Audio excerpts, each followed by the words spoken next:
Thank you, Carolina. In the morning. I just want to say how pleased I am that Carolina started. She said there were 4 generations of women. I'm so glad she started with the younger generation.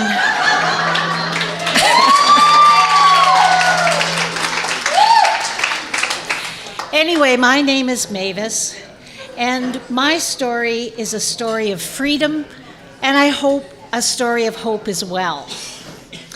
I started having issues with my weight when I was about 10. There were 2 reasons for that.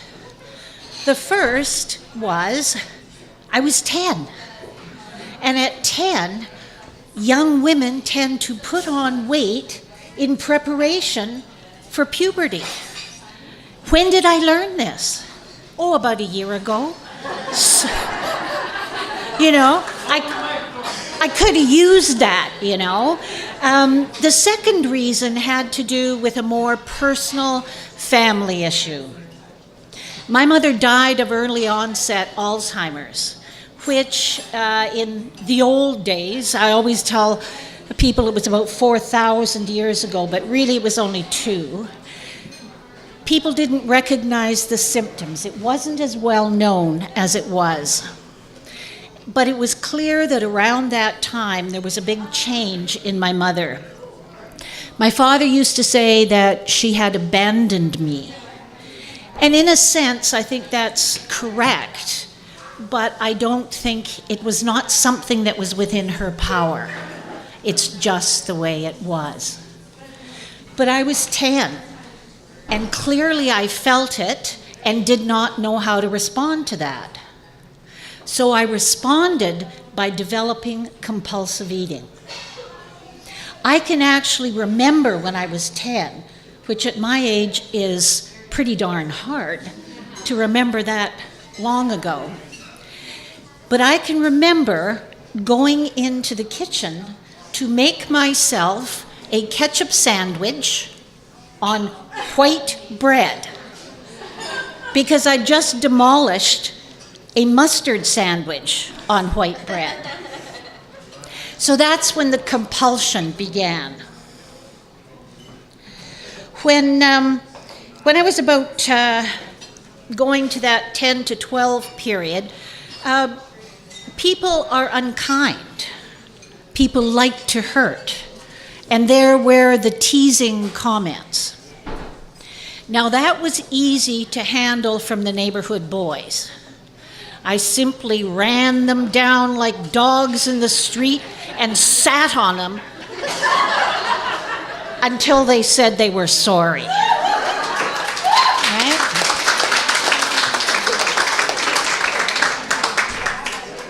But that's not easy to do with your family, is it?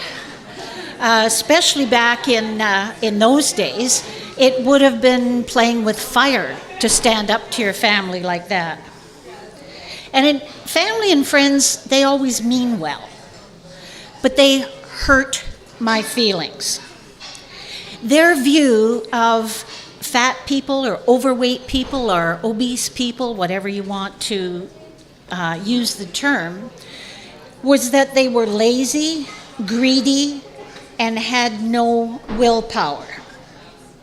They used to tease me, in the hopes that this teasing would get me to come to my senses and pull up my bootstraps. I'm from a British and Scottish background, and so we do a lot of stiff upper lipping and pulling up of stockings and boots, and I would simply take control of myself and solve this problem.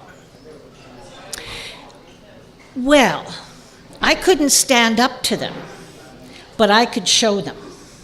One of my dad's favorite things was, your eyes are bigger than your stomach, because I'd taken what he thought was too much.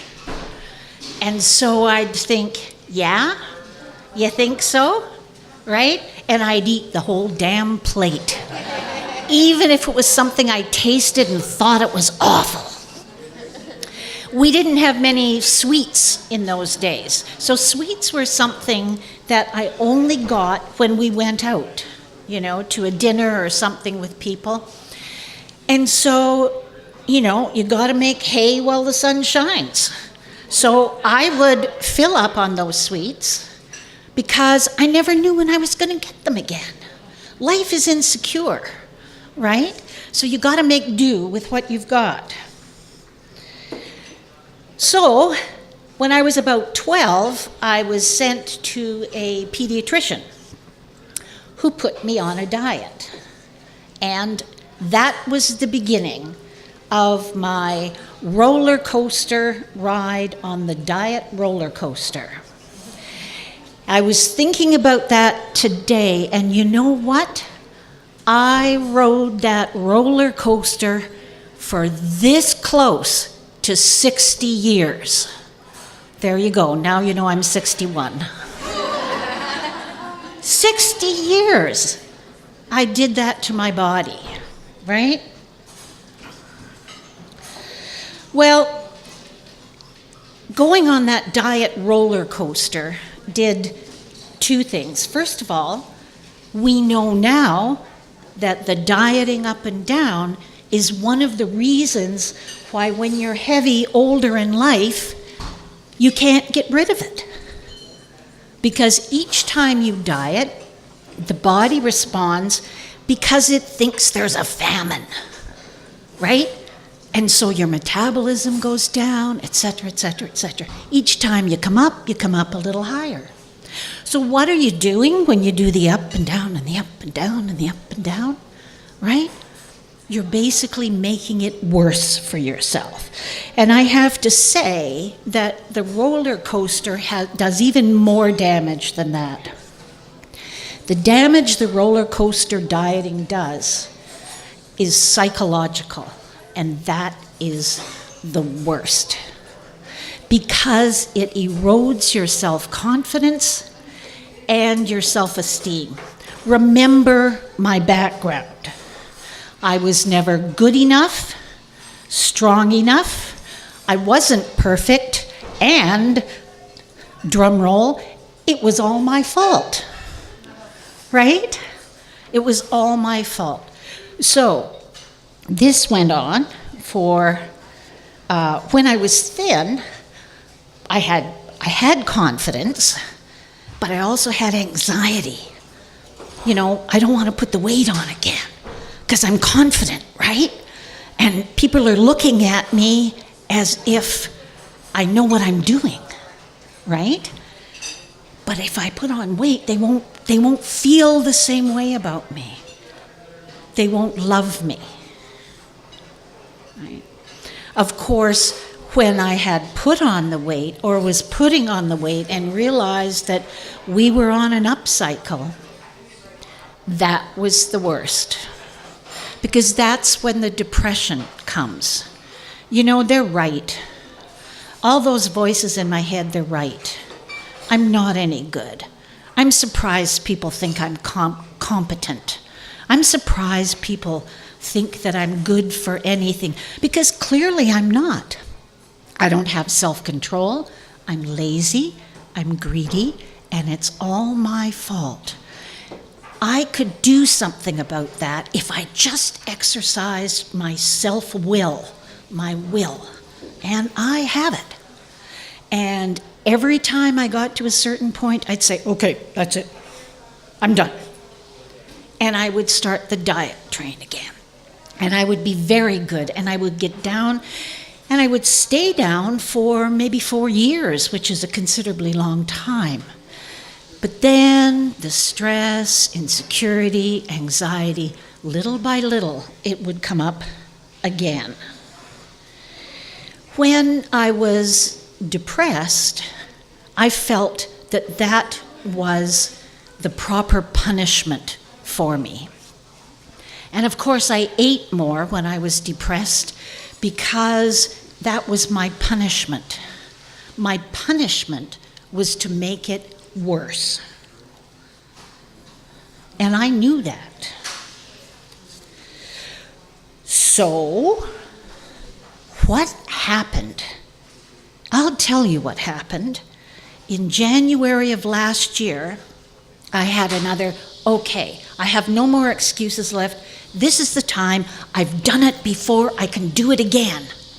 And I couldn't. I just couldn't. I tried all the dieting tricks I knew. I eliminated grains. I added grains. I stopped eating certain foods. I started eating other foods. I did everything imaginable, and I couldn't. And I didn't know what was wrong. And one day, in the middle of a workout, my trainer said, "How are you doing with your eating?" Just that. How are you doing with your eating?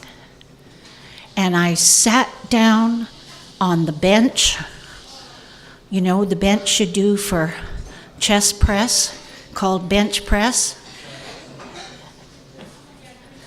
Don't you know what you're supposed to say? How much can you bench press, Mavis? I can bench press. Yeah, thank you, Sharon. I can bench press 105 pounds.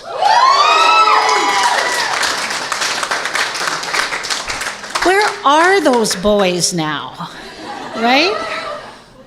So I sat down and I put my head in my hands and I had a little weep. I didn't want to waste too much of the workout time, so I just had a little weep. And I said, I can't go on like this. And my trainer, who is a wonderful person, she's mean, but she's a wonderful person. She said, now, when you say you can't go on, what exactly do you mean? And I looked at that poor soul who had terror in her eyes, you know, and was very rigid, trying to look relaxed. And I said, relax. I said, there's not a suicidal bone in my body.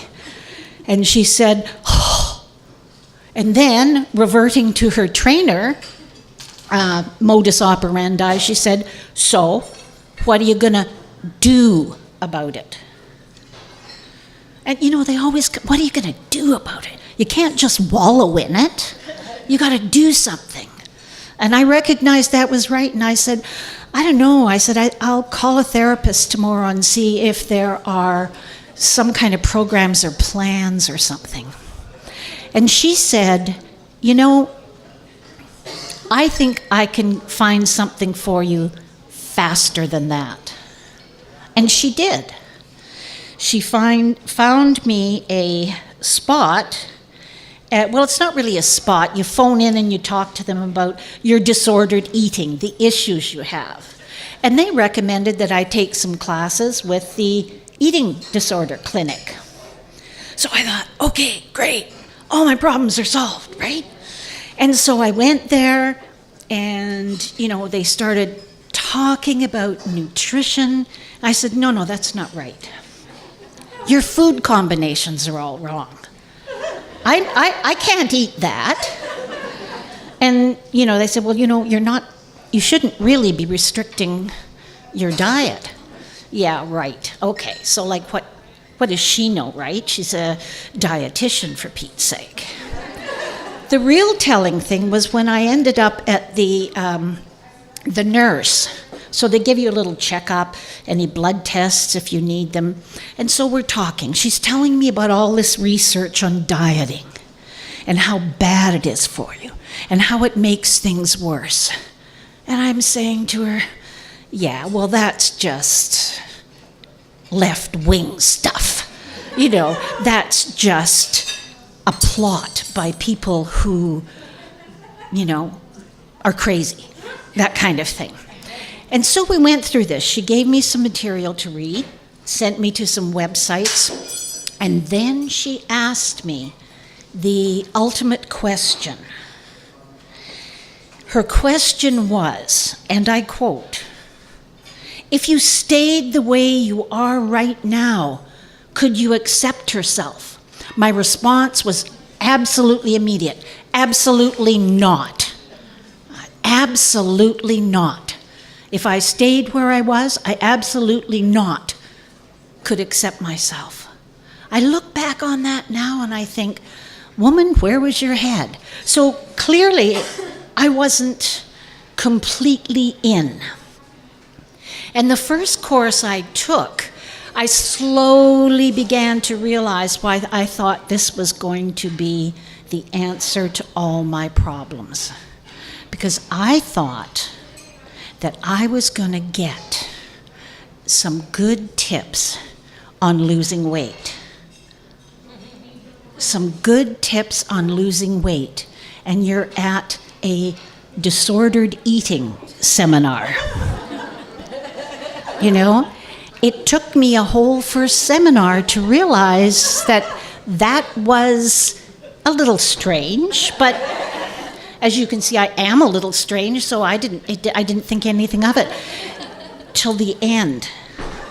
And the last question they asked, after having us do all these exercises and things, was, do you really want to get rid of your disordered eating? Do you really want to let go? That came as a shock because I thought I was doing all the right things, but I realized that I didn't. And I thought, okay, anybody who sits down on a bench and has a little weep and says they can't go on, you got to be all in. So from that point, I went all in. I read the literature, I read the studies, I did the whole thing. Two things were my salvation. The first was examining core beliefs. In other words, I had to analyze myself. I had to go back to that 10-year-old child who was told that her eyes were bigger than her stomach. And I had to come to realize that those were stereotypes from an earlier generation, and they were wrong. I had choice. I didn't have to continue to repeat all of those ideas in my head and the behaviors that went around. Let me give you one example of a change it made. I told the story about sweets for a specific example. When I go to a buffet now, I look at the sweets and I say, ooh, I want that. And I take it. And I say to myself, if you'd like another one, you can go and have that too. But I don't have to go and take that one. This is going to blow your mind. Do you know that if you're at a buffet and you leave and you get in your car, that you could stop at a bakery anywhere on the way home and get what you want? You don't have to eat it all there. Well, my goodness, the insights were just flowing back and forth. So all of the people that were going to judge me were dead anyway. So I don't have to continue that behavior, right? So I decided I wouldn't. The other thing that saved me was the group. And that's one of the reasons I agreed to tell my story tonight. Because it was the group that supported me, especially when I was having a bad day. They supported me when things were good, and they supported me when I hadn't had such a good day. And you know what? I felt supported. Why did I feel supported? Everyone in that room had some problem. They really understood me in ways that not even my husband, to whom I've been married for 43 years, understood me, right? That really helped. when it came for me, when that moment came for me, it was sudden, very sudden. I had missed a meeting to take my daughter to her, for her 40th birthday in New York. And we had a wonderful weekend. And at 3 points, you know, like I don't count these things, but at 3 points, I left food on my plate. Holy crow. You don't leave food on your plate. You eat what you're given or what you take. Otherwise, your eyes are bigger than your stomach. In this case, I was full. I was full. I didn't want any more. And so I left it on the plate. The first meeting I went to after, the person who was leading the group said, "You're different." And you know what? I was, just like that. The compulsion, I was relieved of the compulsion. After almost 60 years, I was relieved of the compulsion. And I came to the realization that I'm not my body. My body is part of me. I'm a professional, I'm a mother, I'm a grandmother, I'm a great-grandmother. I did not bring pictures, I'm sorry. But they're all cute, and they're all the smartest kids you've ever seen, right? I'm respected in my community, and I know now why people come to me and ask for advice, because they see that I've learned a lot of things the hard way. So I don't want to take up everybody's time, so I'm going to conclude with, they always make you write these reflections, right? And they give you homework but this is the reflection I wrote when I was asked to write a reflection for myself on my experience. I think I've come to peace with my body, and therefore, and as a consequence of that, I'm at peace with myself. Thank you.